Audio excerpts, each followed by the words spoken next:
아니, 배가 고파서 음식을 먹고 기운을 차리려고 하는데 왜 이런 당연한 일을 가지고 예수님이 꾸짖을까?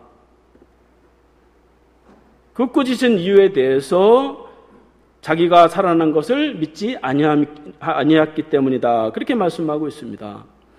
그러니까 예수님은 죽음 이후에 부활하고 또 제자들에게 마지막 명령으로 복음을 전하라, 그런 명령을 주셨는데 그런 것은 까마득히 잊고 음식을 먹었다는 것이죠. 여기서 음식을 먹었다는 것은 비스듬히 앉아서 음식을 취했다, 그런 뜻을 가지고 있어요. 그러니까 안락하게 이제는 육신이라도 살아야 되겠다, 그런 마음을 가지고 있었다고 하는 것입니다.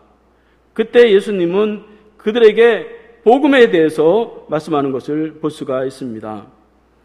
그러니까 말이죠, 우리 신앙생활이 복음을 전하는 일, 주님이 명령하신 그 일을 하지 않고 나는 잘 조용히 잘 먹고 잘 살아야 되겠다, 그냥 예배드리고 그렇게 살아야 되겠다, 그러면은 있는 거 잘 지키고 행복하고 그렇게 살아갈 것 같은데 그렇지가 못하다고 하는 것입니다.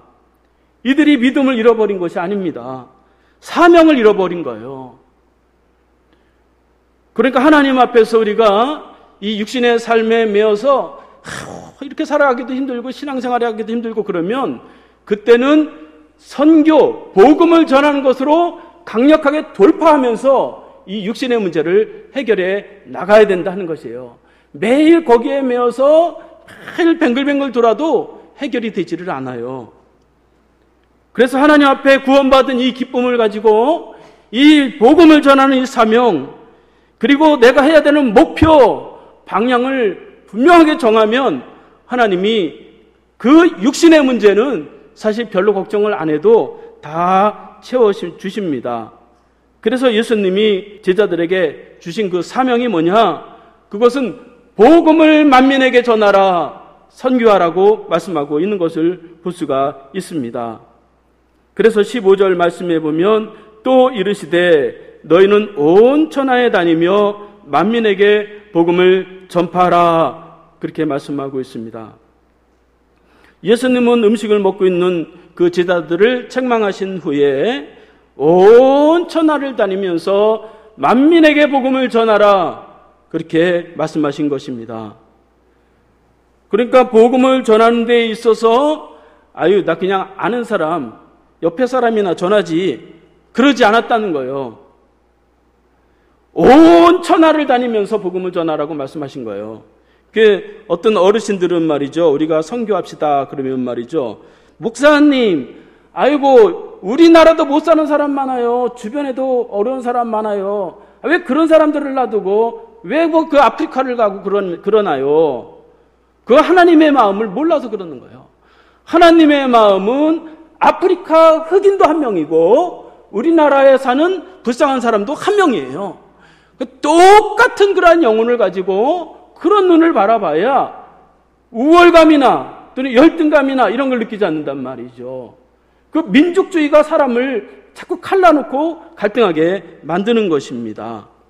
그래서 오늘 예수님은 제자들에게 온 천하를 다니면서 그렇게 다녀라, 복음을 전하라, 그렇게 말씀하고 있는 것입니다. 그러니까 우리가 전도라고 하는 말도 많이 쓰잖아요. 그 전도와 선교가 어떻게 다르냐? 선교라고 하는 말은 원어로 파덴이라고 하는데 영어로는 미션이라고 해요. 그 뜻은 파송한다, 그런 뜻이에요. 예수님이 제자들을 파송했듯이 아프리카로, 동남아시아로, 유럽으로 파송하는 거예요. 나아가서 파송해서 복음을 전하도록 하는 것이 바로 선교입니다. 그러니까 전도는 이제 주변에 아는 사람들에게 예수 믿으세요, 그렇게 하는 것이 전도죠. 그러니까 선교라고 하는 것은 하나님의 정확한 가장 큰 광대하신 그런 목적이고, 전도는 교회의 많은 목적 중에 한 부류라고 할 수가 있어요. 그러니까 하나님은 온 천하에 하나님의 백성에게 복음을 전하고 하는 그러한 목적을 가지고 우리를 부르신 것입니다. 그래서 온 천하에 가서 무엇을 하느냐? 생명을 살리는 일, 복음을 전하는 일을 하는 것이다. 그렇게 말씀하고 있습니다. 그래서 선교라고 하는 것은 아프리카든 아시아든 유럽이든 나아가는 거예요. 나아가서 복음을 전하는 거예요. 또 나아가지는 못하더라도 선교는 국내 기관, 병원이라든지 교도소라든지 경찰서라든지 이런 데 가서 복음을 접할 수 있도록 그런 역할을 우리가 하는 것이 다 선교입니다. 그러니까 통틀어서 하나님의 복음을 전하는 것이 다 선교라고 할 수가 있습니다. 그래서 이 선교는 우리 개인의 목표이고 우리 교회의 그러한 목표라고 볼 수가 있습니다. 하나님은 선교하는 개인을 축복하세요. 하나님은 선교하는 그러한 교회를 축복하세요. 그래서 복음을 전하는 데 있어서 이 하나님은 그냥 가서 복음을 전하라 그러지 않고 복음을 전하는 데 있어서 그것을 감당할 수 있도록 능력도 주시고 물질도 주시고 다 감당할 수 있도록 다 은혜를 다 주십니다. 그래서 선교하는 교회가 반드시 부흥해요. 교회 성장학의 세계적인 권위자 피터 와그나 박사는 미국 사회 속에서 5,000명에서 100명, 10,000명 이상으로 부흥된 그런 교회를 조사한 결과 그들의 가장 큰 특징은 선교의 열심이었다. 그런 연구 결과가 있어요. 한 예로 캐나다 토론토에 있는 피플스 교회라고 하는 교회는 수만 명이 모이는 교회였는데 원래는 작고 허름한 그러한 교회였어요. 꽤 주변에 좋은 건물들이 막 들었음에도 불구하고 이 교회는 그저 허름한 교회에서 오직 선교만을 위해서 그렇게 했는데 그 이유가 그 현관에 들어서면 알 수 있대요. 현관문을 딱 열면 그 바닥에 뭐라고 써 있냐면 월드 미션 퍼스트 그렇게 써 있어요. 그러니까 제일 먼저 선교하는 거다. 바닥에 그렇게 써 있대요. 그러다 보니까 그런 목표를 가지고 교회가 허름해도 끌고 갔는데 그 결과 150명의 선교사를 교회에서 파송을 했고 지금은 캐나다에서 손가락으로 뽑히는 굉장히 큰 교회로 그렇게 부흥을 했다고 하는 것입니다. 하나님은 죽어가는 영혼을 구원하고자 열정을 하는 그러한 교회를 하나님이 축복을 안 할 수가 없어요. 또 죽어가는 영혼을 나도 구원을 받았지만 다른 사람을 구원하기 위해서 우리가 복음의 열정을 가진 그러한 교회를, 그러한 개인을 하나님이 축복을 안 할 수가 없어요. 왜냐하면 하나님이 가장 기뻐하시는 게 사람의 생명이거든요. 그러니까 사람의 생명을 구원하고자 하면 하나님이 필요한 물질을 얼마든지 주십니다. 부산에 가면 세계로교회라고 하는 손연보 목사님이라고 하는 분이 계세요. 근데 그 지역이 굉장히 낙후됐고 주변에 집이 하나도 없어요. 그런데 지금은 5,000명 정도 모이는 그러한 교회가 되었어요. 그 교회가 부흥된 방법은 그 손연보 목사님이 전도사 때에 딱 갔을 때에 선교하는 교회로 완전히 교회 조직을 완전히 바꿔버렸다는 거예요. 처음에 전도사로 교회를 딱 부임을 했는데 바닷가에 한 20명 정도 모이는 그러한 교회들이에요. 그래서 어느 날 남전도회가 모여서 원래일을 한다고 해서 한번 조용히 한번 이렇게 봤대요. 그랬더니 하는 말이 회계가 나와서 그저 돈 거둔 거 얼마다 또 어떻게 썼다 그거 보고하고 우리가 다음 달 15일에 우리 장로님 아는 그러한 사람이 있는데 개를 키운대더라. 그래서 우리 개를 잡아서 우리가 한번 철야부를 한번 소풍을 한번 가자. 그거를 논의하고 있더라는 거예요. 그리고 박수 빡 치고 끝내더라는 거예요. 그랬더니 여전도에는 어떻게 원래 일을 해나 한번 가서 봤더니 원래는 지난달 젓갈을 팔았는데 젓갈이 얼마가 남았다. 그거 계산하고 이거 못 파는 거 있는데 막 떠넘기더래요. 그러니까 아이고 나는 이거 못 받는다고 그러면서 막 불평하고 막 이러더래요. 그래서 이 교회가 말이지 개 잡아먹는 데인가? 교회가 말이 젓갈이나 팔고 이러는 데인가? 그거를 생각해가지고 몇 명 되지 않는 그러한 교회를 선교하는 그러한 구조로 다 바꿨대요.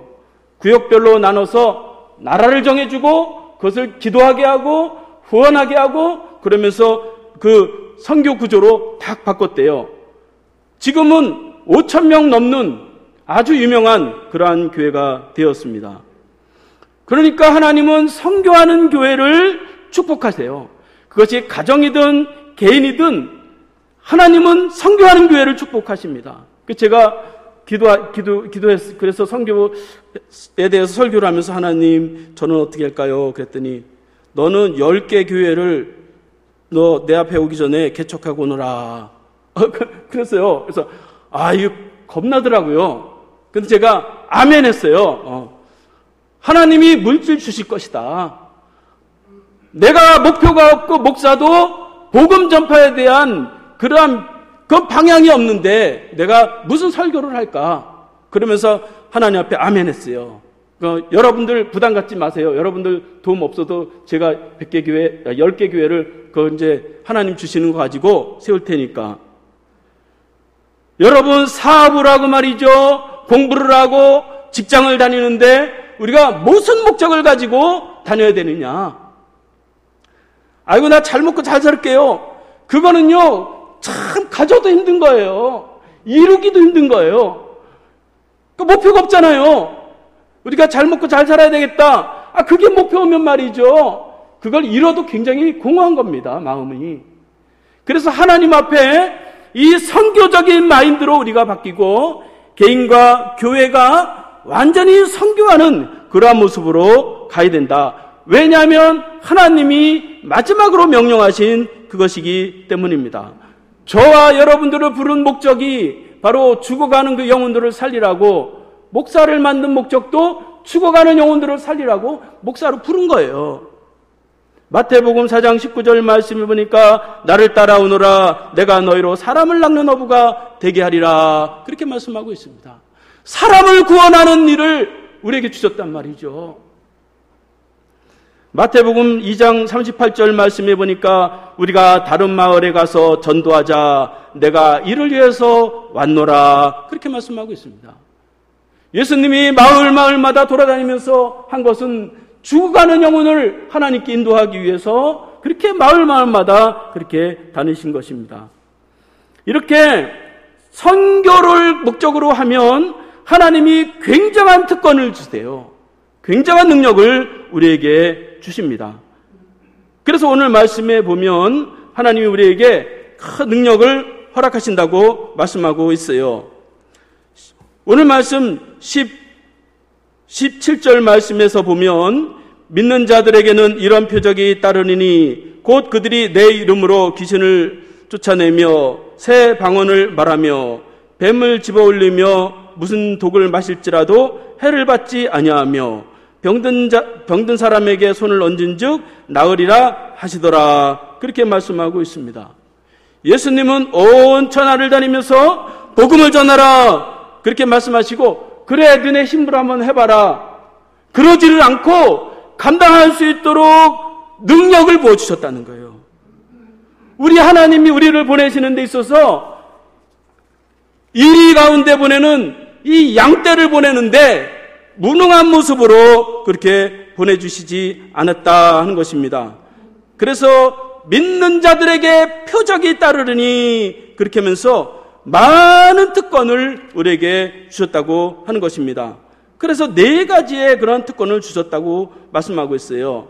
첫 번째로는 예수님의 이름으로 귀신을 내쫓는 거예요. 복음이 들어가면 미신이 물러가요. 어둠이 물러갑니다. 암흑의 세계가 물러가요. 무지가 깨우쳐집니다. 그래서 복음이 들어간 나라가 선진국이 되고 사람이 개화가 되는 거예요. 두 번째로 새 방언을 말하게 하리라 그렇게 말씀하고 있습니다.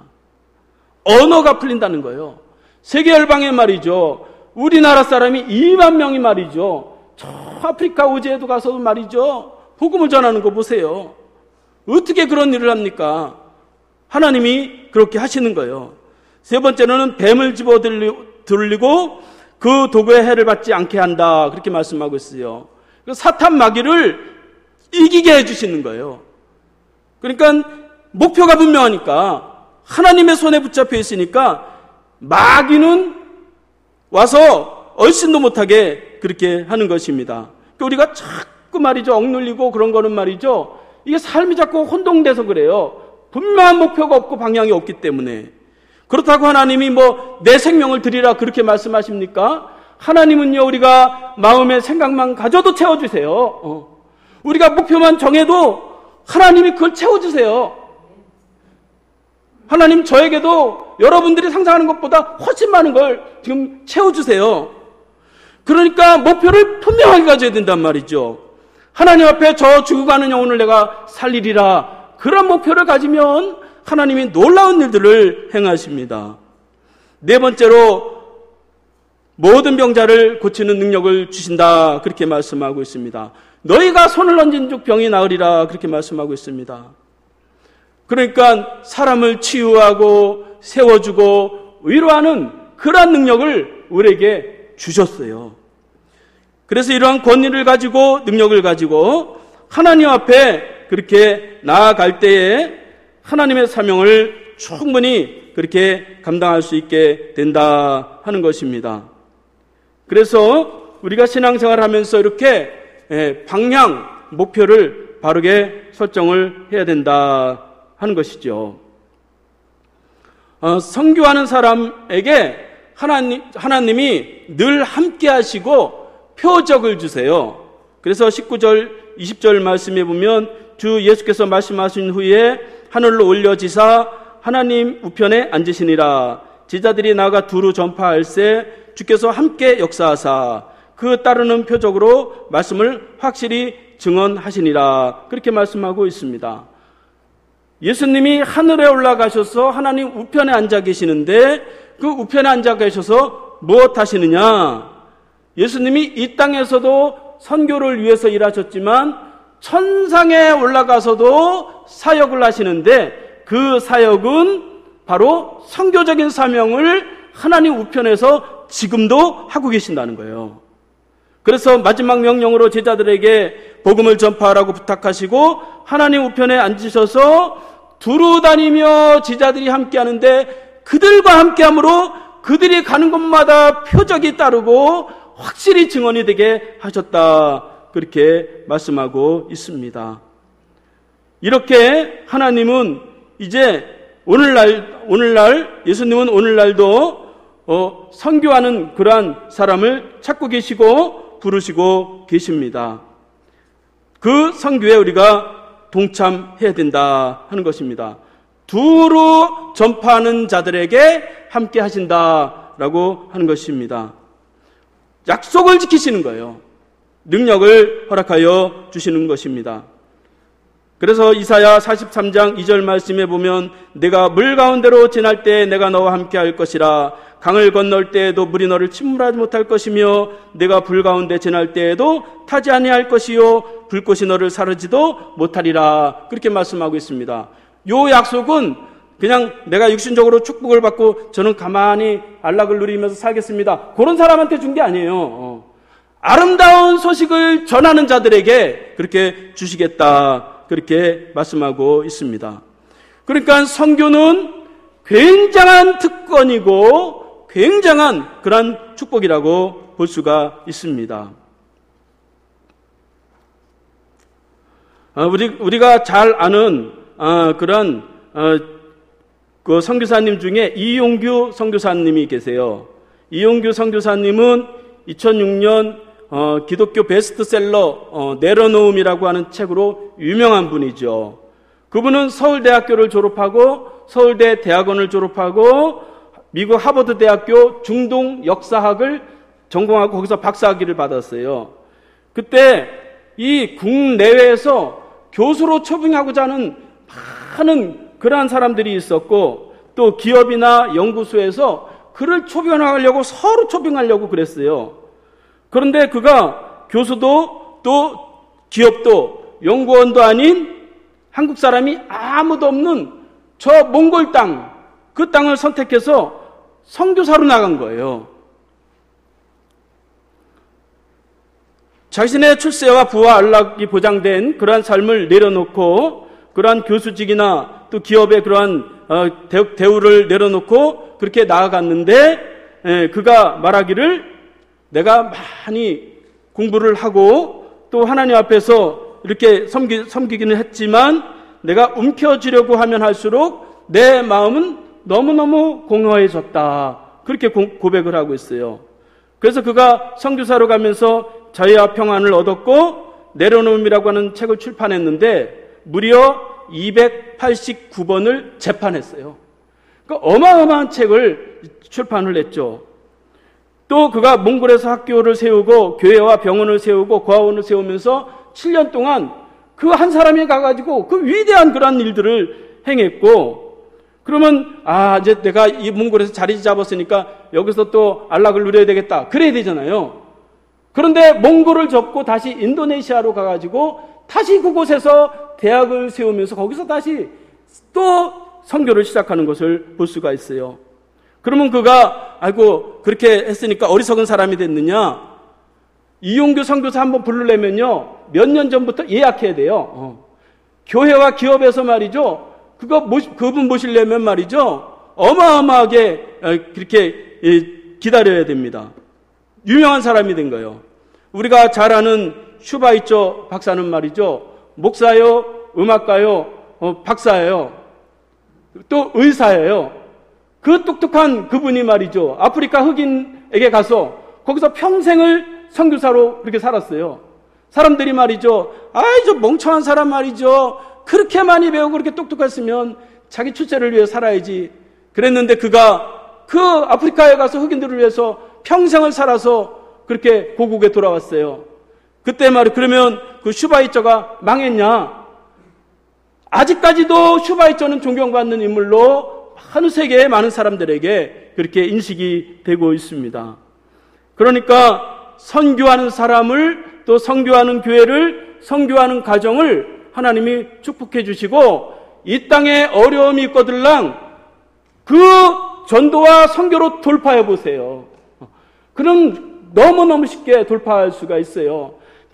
매일 기도를 못한다 할지라도 우리가 이런 도전이 있고 비전을 우리가 갖고 있어야 된다 하는 것입니다. 그런 비전과 도전이 있으면 하나님이 우리를 채우시고 우리를 쓰십니다. 이제 말씀을 마치겠습니다. 저와 여러분들은 다 예수 그리스도의 십자가를 믿고 다 구원을 받았어요. 영원한 생명을 얻었습니다. 이미 구원을 받았지만 한 가지 남은 것이 있는데 그것은 다른 사람을, 다른 생명을 하나님께로 인도하는 그 사명이 아직까지 남아있어요. 다 선교사로 해외로 나가라 그런 의미는 아닙니다. 우리가 가정에 믿지 않는 그런 사람에게 어떻게 하든지 내가 희생해서 복음을 전하려고 한다면 선교사예요. 선교사의 마음으로 직장을 다니고 선교사의 마음으로 사업을 하고 그런다면 그분은 이미 그곳이 선교지이고 이미 선교사 역할을 감당하는 것입니다. 있는 거 내가 잘 지키고 살아야 되겠다. 그거 쉽지 않습니다. 하나님의 말씀으로 선교로 돌파하면서 우리의 삶을 세워갈 때에 하나님이 저와 여러분들을 통해서 위대한 일들을 행하시고 저희들은 그러한 비전을 지금부터라도 만들고 꿈꾸고 이루어가면서 하나님이 하시는 놀라운 역사에 동참하는 저와 여러분들이 다 될 수 있기를 바라겠습니다. 기도하겠습니다. 하나님 아버지 감사합니다. 많은 사람들 중에 저희를 구원하시고 영원한 생명을 허락하신 것을 감사드립니다. 이미 구원받았기에 마음에 기쁨이 있고 천국의 확신이 있습니다. 그러나 다른 사람을 구원할 수 있는, 구원의 길로 인도할 수 있는 마음의 구령의 열정을 주시고 선교의 비전을 허락하셔서 하나님이 하시는 그 놀라우신 큰 일에 동참하는 저희들이 되게 하여 주시옵소서. 예수님의 이름으로 기도하옵나이다. 아멘. 일어나셔서 찬송하겠습니다.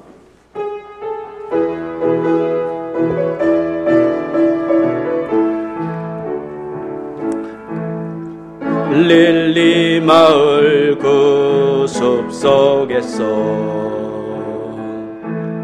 주님 그 11제자 다시 만나시사 마지막 그들에게 부탁하시기를 너희들은 가라 저 세상으로 가서 제자 삼으라 세상 많은 사람들을 세상 모든 영혼이 내게 달렸나니 가서 제자 삼으라 나의 길을 가르치라 내가 너희와 항상 함께하리라. 기도하겠습니다. 이제는 십자가에서 죽으시고 부활하시면서 마지막 명령으로 선교의 사명을 허락하신 예수 그리스도의 은혜와 복음을 전하며 다른 사람의 생명을 살리는 사람을 축복하시는 하나님 아버지의 사랑하심과 선교의 사명을 감당할 때에 능력과 표적과 증거로 함께 하시는 성령님의 은혜가 오늘도 만민에게 복음을 전하고자 하는 선교의 비전을 품고 직장과 사업과 공부와 또 삶을 이루어가기를 원하는 심령들 머리머리 위에 지금부터 영원토록 함께 하시기를 간절히 축원하옵나이다. 아멘.